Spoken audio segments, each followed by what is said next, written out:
Well, good morning, everybody. Thank you for coming here. This is the third annual meeting of the Nano-Tera program. I will give an introductory talk, and this is the program for the day that you have received in the mail. It's also available there. So after this talk, there will be the keynote speech by Professor Hugo de Man, and then we'll break up into two parallel sessions, and there will be the presentation of the various projects. Keep in mind that there will be a panel this afternoon, a panel discussion that also will be extremely interesting because it's related to technology transfer between a research program and industry. But we'll get back to the logistics at the end of this talk. So you probably all know what Nano-Tera is about. It's basically a program to support research, design, and engineering on large-scale systems that use small-scale components. That's where the name Tera and Nano comes from. And the charter of this program is to do advancing research, to deal with PhD students, their education, but also relates to promoting technologies, promoting education in these fields, and also eventually arrive to the point to have inputs with ideas, with patents to the Swiss and European industry. Some numbers, just to have a feeling of what Nano-Tera is about. These numbers evolve all the time. We have 60 running projects. Out of these, 19 are the big ones that are presented today and tomorrow. These are the so-called RTD projects. Then we have 6 projects of research done together with Chinese partners. We have 15 smaller projects. We have 20 education and dissemination activities. And altogether there are 36 entities in Switzerland involved with Nano-Tera, institution I would say. And this is significant because we basically cover all the ground, or more or less all the ground in Switzerland. There are 700 researchers involved with Nano-Tera, which is yet another significant number. 120 PhD theses that are supported, and about 300 papers published in the 2.5 years to 3 years of the program running. Money-wise, this program was funded with about 62 million for a 4-year initial phase. A grant of 15 million has been given for a transitional budget year, which is 2012, and we're expecting the grant for the next 4 years to come. As I said, we have a wide range of funding instruments. The big projects are the so-called RTDs, and there were 2 calls. There's a call that 2008-2009 relates to the projects that are going to be shown here.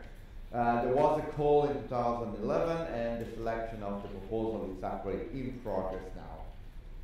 The MTF are the smaller projects, and now there is no call open for them. And then there have been these 6 projects that are joint activities between Nano-Tera and Chinese partners. I'm sorry, something went wrong with this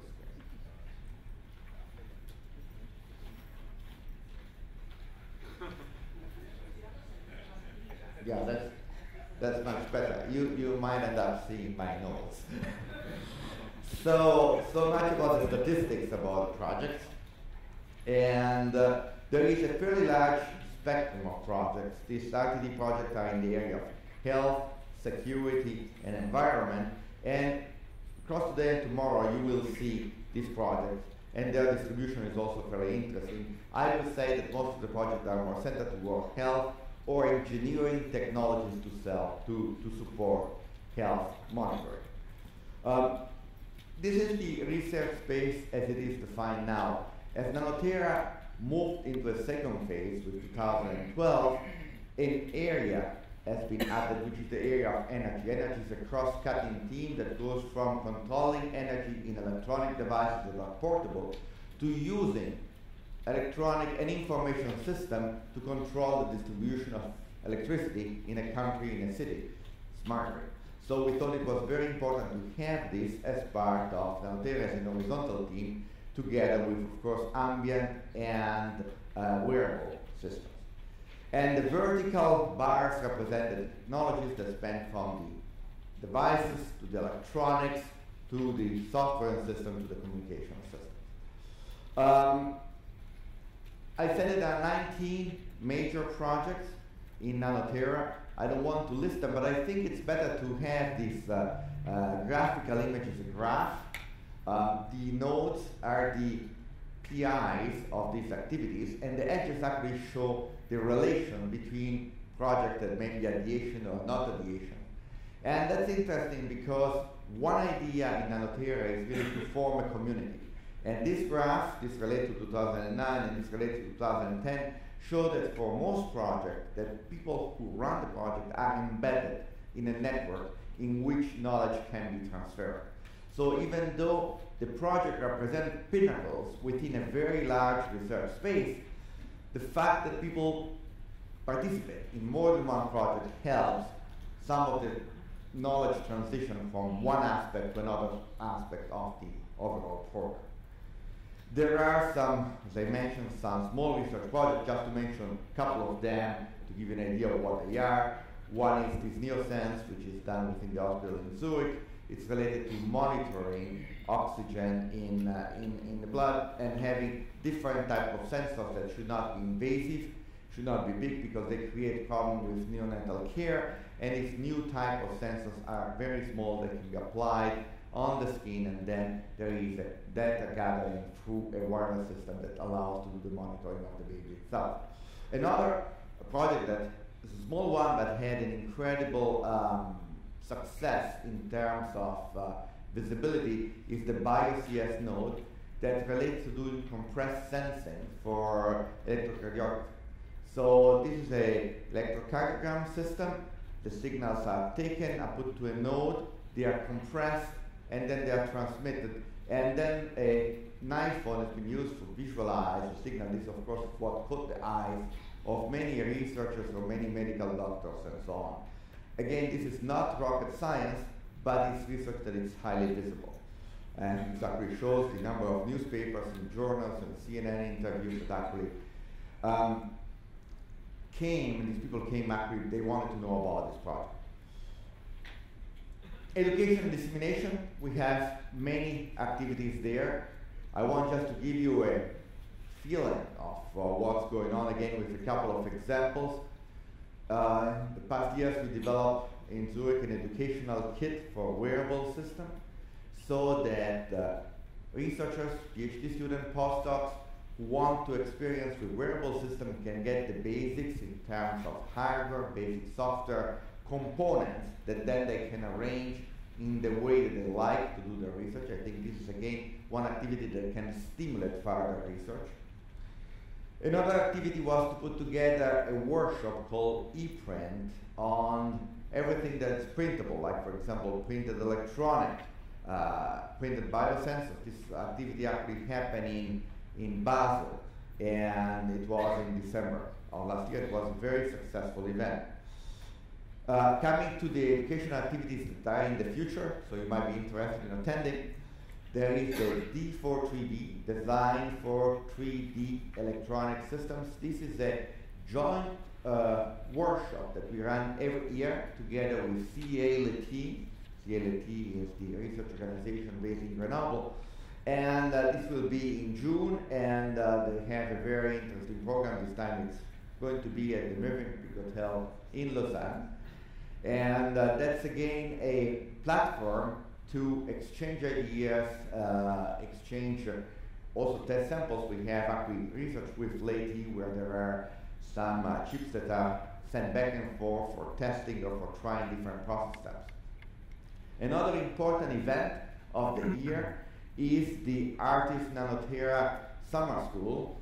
The Artist is a network of excellence of the European community. It's been around for a while, and there have been already 3 or 4 events of this time. This year, in September, we'll do it jointly. Nano-Tera will sponsor it. It will be an next event, and there's a very good number of excellent speakers actually presenting different facets of system design.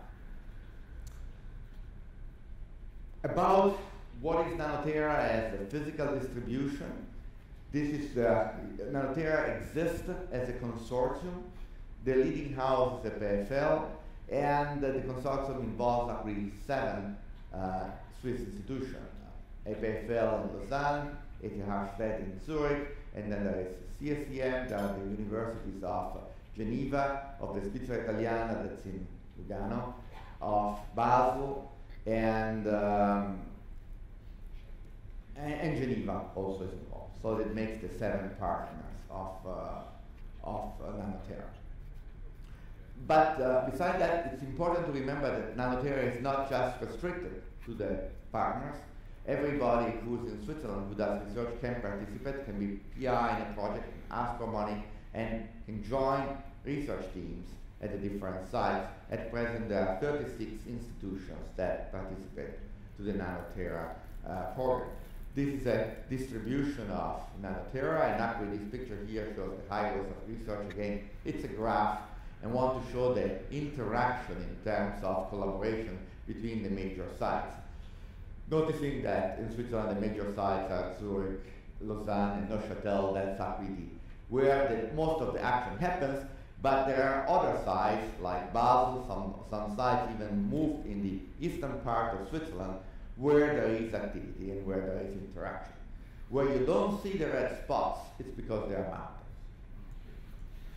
So we also have developed a strategic partnership with China. This started from a visit organized by Professor Poltings in China and related to the Internet of Things, the fact that there are activities within Nano-Tera on the Internet of Things, and it was felt important to see what if the Chinese stand on this, what is being done there, where some collaboration can develop. And as a result, there was a call where Swiss scientists could receive money if they had a partner in China who gets some matching money and get involved in the program. It's a pilot program that actually has grants for 1 year, but it has involved several institutions within China and within the Switzerland itself. Basically, there are 6 of these projects running. Now, a research program is successful if it produces good research. One way of measuring research is the dissemination in terms of conferences.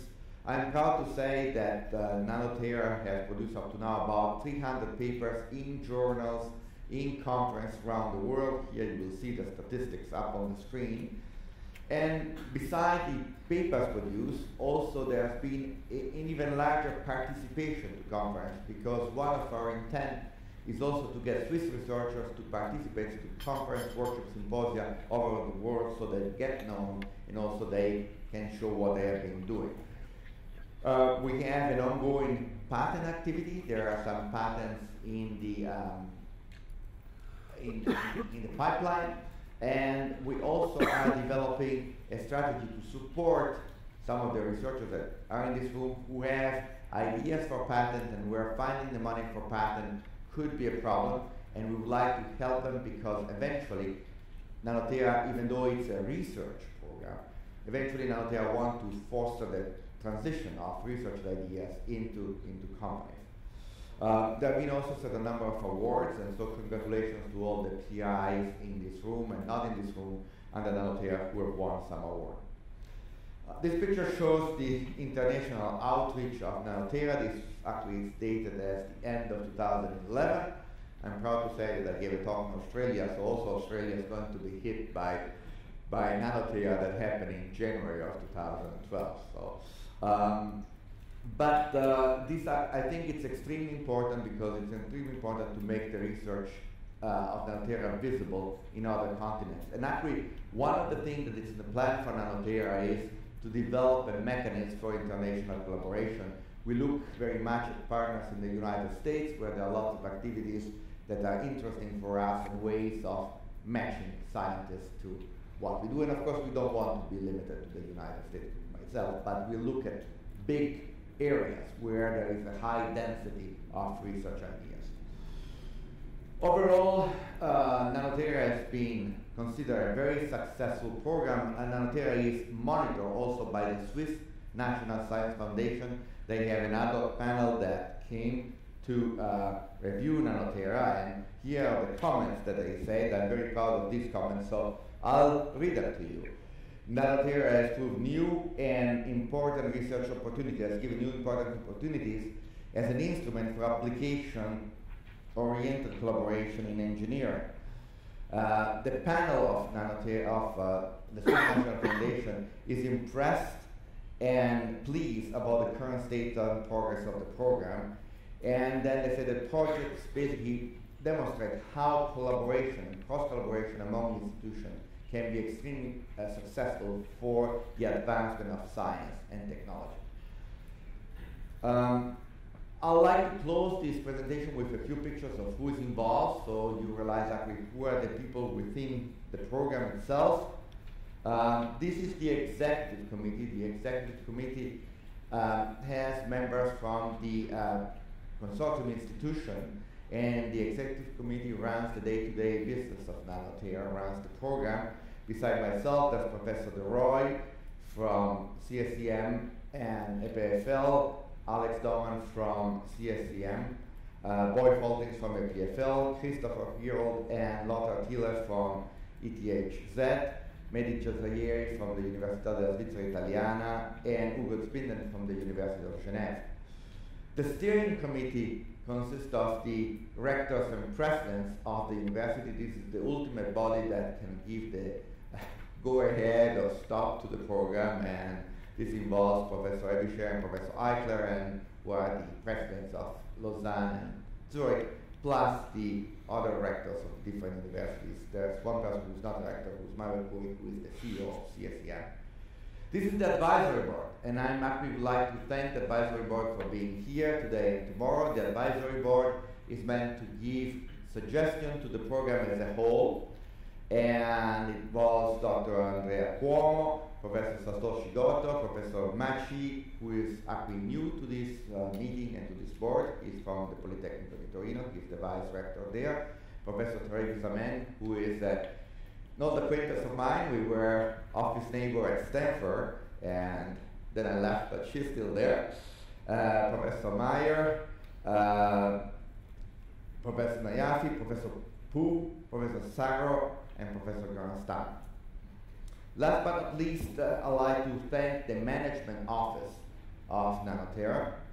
The management office actually deals with many of the issues in running the programs. I'd like to thank Martin Reimer, who is the new executive director of Nano-Tera, and the remaining staff, including Jan Dixon, John Maxwell, Peter Mayer, and Jocelyn Basalli, and they're all here together with Christina Govoni, who's my admin, and they're here to help you if you have any trouble at the desk.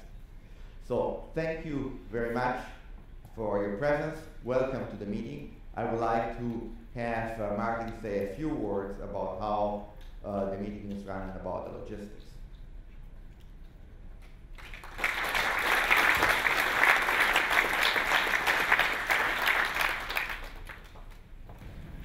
I will not be very long because we are all waiting for the keynote speech that is probably much more interesting than the logistic things. I can say very few details. First, you have a new face in front of you, so I'll be the executive director. I would like to take the opportunity of this session to thank Peter Bradley, my predecessor, for getting the things to the state where they are. I was fortunate enough to arrive in a situation where the program was already mature and producing a lot of results.